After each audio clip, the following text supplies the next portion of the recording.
when you are working from the home, how you are build your brand and how it's affect your team members' productivity, your organization's productivity when we are working from home. Can you give us some insight on that? How it is affect our productivity?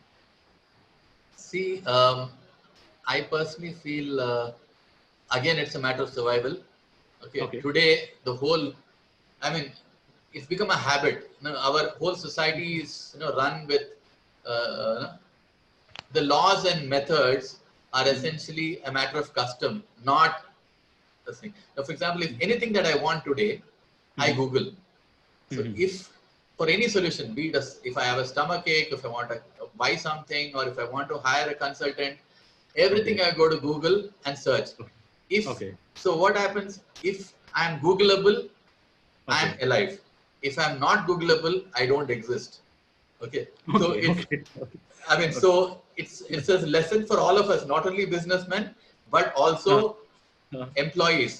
uh, If you are not in the first page of Google or the second page of Google, uh, God bless you, because Google keep giving you, thousands of pages. So uh, it's a choice, options choice, I would say, for everybody. We all, each one of us has to invest in employer branding or personal branding, if you were to say.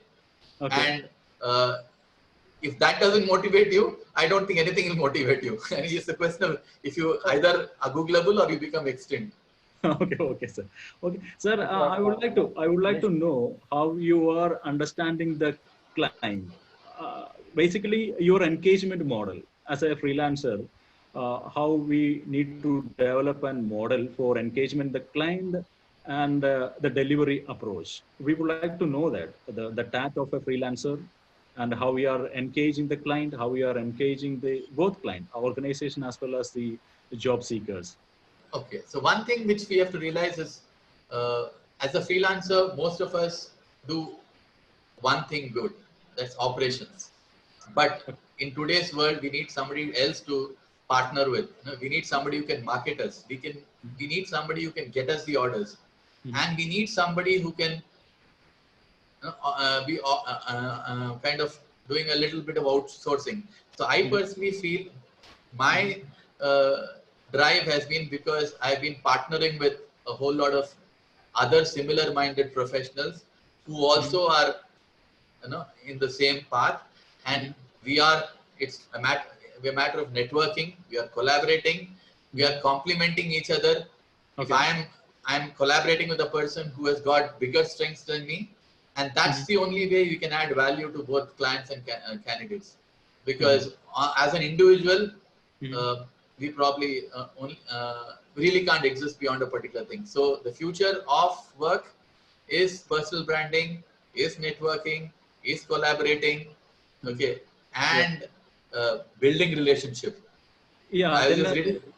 yeah. Then this question is coming, sir. The tactics for recruiters to survive in this COVID scenario or post-COVID scenario. What will be the tips or tactics for freelancers or recruiters? Yeah, so I think I'm assuming you're talking about recruiters who are third party recruiters, not Yeah. corporate recruiters. Okay. Yeah. Yeah. Correct. Correct, Okay, sir. okay. Yeah. Because corporate recruiters are safer now, though Uh, that they'll probably they'll need to enhance their skills, go out. I mean, go uh, beyond just sourcing, but to become a talent advisor and become a uh, subject matter expert. uh, Internally, the internal recruiter will have to be an advisor to the hiring manager and mhm. influence that person, kind of a thing. Mhm. But as far as third-party recruiters are concerned, Mhm. we essentially have to, uh, you know, we have to be a little more market savvy. We have Mhm. to be anticipating what are the industry changes which are happening. So Mhm. if today IT is not hiring, or Mhm. maybe service industry is hiring, okay, Mhm. maybe edutech is hiring, I will probably need to kind of figure out which are Mhm. the companies which are hiring and transplant some of my skills Mhm. and be at the best of my Mhm. ability. For example, even some of the recruiters, like I told you about the legal person, there are Mhm. lots of people who are specialists only on IT. And even Mhm. in IT, we have people who are focused only on IT product hiring, and some are Mhm. focused on IT services hiring. And Okay. and what is happening in the last 2 3 years? suddenly some jobs are becoming redundant. I mean, I was just talking to a HR manager of a Pune-based company. They actually laid off close to 30 testers of their company because they realized that they would be better off paying the developer a little more, because most of the testing anyway is done by automated testing tools. Okay, so you don't need a, so jobs are changing, new jobs are coming up today. I mean, if you were to look at there was a thing called after sales service many years back. Okay, because at that point of time you sold a product to the to a customer and he was your lifelong customer. But today, ever since you have SaaS model, every month the customer has a choice whether to renew the subscription or not. And so the after sales job is gone. It's now called customer success as a job. Okay. So the job, the nature of job has changed. The skill sets are changing. So as a recruiter, I need to be understanding business. I need to understand the life cycle of growth of the particular client. And then I have to probably dump that client and go to another client or change the industry. So we as recruiters need to be a lot more agile and reactive and proactive in terms of understanding which are the hiring demand, anticipating demands. Like as I told about the example of Anish, whether we can actually, we must think of new business models. Can you reduce the price? Till what level?